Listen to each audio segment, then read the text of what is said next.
Bapak sampaikan salah satunya mungkin Danantara yang bisa terlibat dalam penggalangan dana untuk proyek ini begitu. Tapi apakah sudah ada skema dalam bayangan Komisi 12 seperti apa nantinya struktur investasinya? Sebetulnya terkait dengan struktur investasi, kami kembalikan kembali kepada PLN yang nanti pada akhirnya yang melakukan pelelangan, kan begitu. Tentu PLN punya kriteria-kriteria di dalam bagaimana menentukan investor-investor yang akan masuk kepada proyek-proyek yang ada di dalam RUPTL. Nah, jadi saya pikir berbagai bisnis model itu sangat terbuka, ya. Pendanaan dari pihak perbankan juga adalah merupakan hal yang lazim dalam praktek bisnis, ya. Dan dalam hal ini saya pikir jika ada sebuah investor yang dengan tawaran kekuatan finansial, itu tentu sesuatu yang lebih baik daripada nanti proyek itu terkatung-katung. Nah, tetapi tentunya kita melihat sekarang bagaimana pemerintah cukup agresif di dalam upaya mendukung dan memberikan kepastian investasi, ya. Kita lihat sekarang ini kan Danantara lagi hits nih, dan memang pada dasarnya seperti itu karena semua sudah terkonsolidasi. Bank Himbara semua di bawah Danantara, dan saya pikir ini semua akan terkonsolidasi dan kita akan mendukung. Kita tidak ingin proyek ini mangkrak, jangan sampai gara-gara nanti terkait masalah-masalah pendanaan investasi, lalu sebuah proyek itu menjadi mangkrak. Nah, kira-kira seperti itu. Baik, terkait dengan regulasi kita tahu ini kan juga salah satu yang mungkin masih menjadi kendala investasi yang ada di Indonesia begitu. Apakah menurut Bapak ada regulasi yang penting sekali untuk bisa segera dibenahi? Pada umumnya, sejak dikeluarkannya Undang-Undang Cipta Kerja, ini kan adalah bagaimana untuk mengatasi problem Indonesia yang sempat dikatakan hyper regulation. Artinya aturannya terlalu banyak. Saya pikir kalau sekarang ini sudah banyak aturan-aturan yang merupakan kendala-kendala birokrasi itu dipangkas. Sekarang ini adalah bagaimana niatan kita melaksanakan itu. Nah, jadi dengan ditetapkannya RUPTL yang terbaru sekarang, ini tentu merupakan penyemangat nih.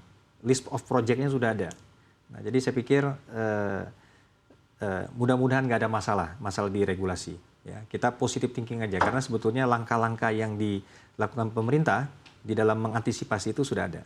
Baik, lalu kesiapan Komisi 12 untuk bisa mengawal regulasi yang mungkin relatif lebih fleksibel itu seperti apa? Begini, tentunya kami, mitra kami secara langsung ini kan di dalam hal ini adalah Kementerian SDM, khususnya Dirjen Gatrik, dan kemudian juga PLN nanti sebagai pelaksana daripada RUPTL ini. Tentu kami akan secara berkala ini akan mengundang dan memantau daripada perkembangan pelaksanaan RUPTL sendiri. Kami mewanti-wanti jangan sampai nanti persoalan pelelangan atau kemudian nanti di dalam tahapan penyediaan ini malah berlarut-larut.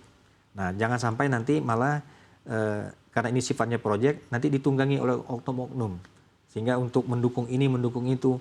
Jadi nanti niatan kita ingin membangun kelistrikan kita ini malah nanti terhalang dengan hal seperti itu. Ini kita wanti-wanti nih. Nah, jadi saya pikir yakinlah saya, Pak Darmo dengan timnya di PLN, ini juga sudah mengantisipasi hal seperti ini. Sehingga kita ingin bagaimana di masa kepemimpinan Bapak Prabowo, harapan kita untuk menuju yang namanya swasembada energi itu dapat terpenuhi. Ya. Baik, masih terkait swasembada energi, kita tahu rencana untuk pembangkit nuklir ini juga sudah disebut-sebut tadi oleh Pak Bahlil, kita dengar sendiri. Lalu Bapak lihat kesiapan kita seperti apa? Di sisi yang sama kita juga sedang menyiapkan RUPTL ini. Di dalam RUPTL yang sekarang ini kan untuk nuklir itu dialokasikan sekitar 500 mega.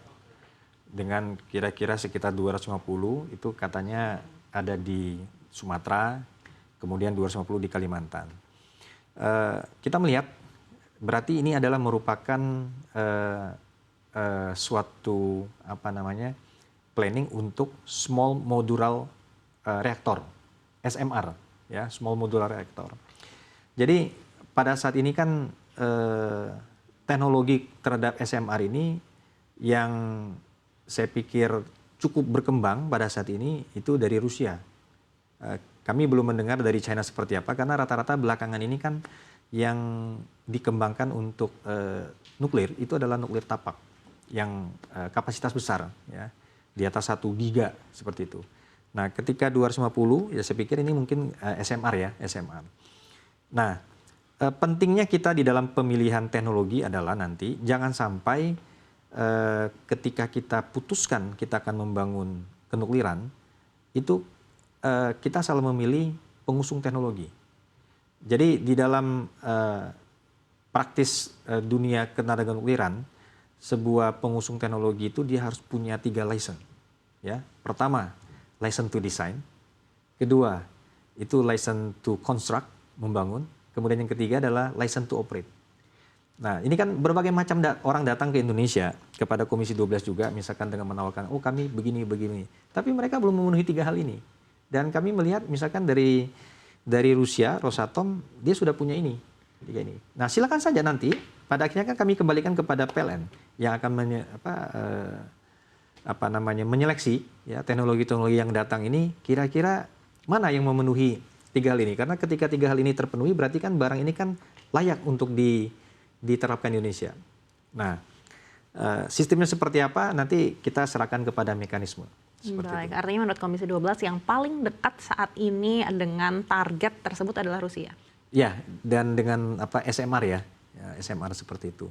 Karena dari diskusi kami, kebetulan kami juga baru dari Rusia mengikuti konferensi Kongres Ekologi Lingkungan. Kebetulan juga di sana bertemu dengan pihak Rosatom. Mereka mempresentasikan kepada kami tentang teknologinya seperti apa, dan menawarkan model partnership. Misalkan karena SMR ini dia pakai kapal. Nah, karena kalau di Rusia nuklir itu dipakai pada kapal-kapal seperti kapal induk atau kapal pemecah es. Nah, jadi untuk kebutuhan damai, kebutuhan seperti di Indonesia ini, itu bisa dipergunakan seperti itu. Jadi SMR kemudian ditaruh di kapal, lalu kemudian siap dioperasikan di Indonesia. Dan pola kerjasamanya kapal bisa dari Indonesia, mereka modulnya saja. Jadi menurut saya segala bisnis model yang ada silakan aja kita jajaki seperti itu. Kami persilakan memberikan ruang itu kepada PLN sepanjang memenuhi kaidah-kaidah aturan. Baik.